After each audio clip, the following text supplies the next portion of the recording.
ராசியில் இவர்களுக்கு குரு சுக்கிரன் சேர்க்கை அப்படிங்கிறது இவர்களுக்கு ஒரு பெரிய ப்ளஸ் பாயிண்ட்டு.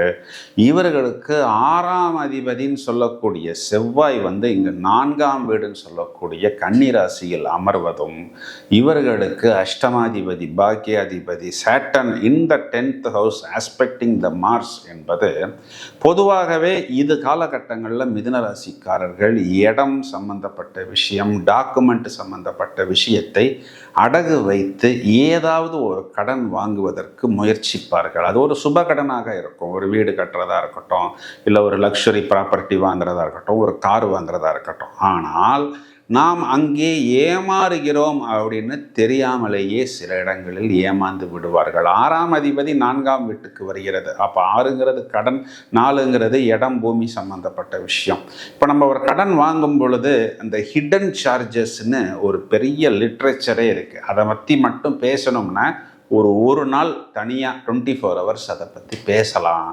ஆனால் நாம் வாங்கும்போது இந்த விஷயத்தை எதையுமே நமக்கு சொல்ல மாட்டாங்க.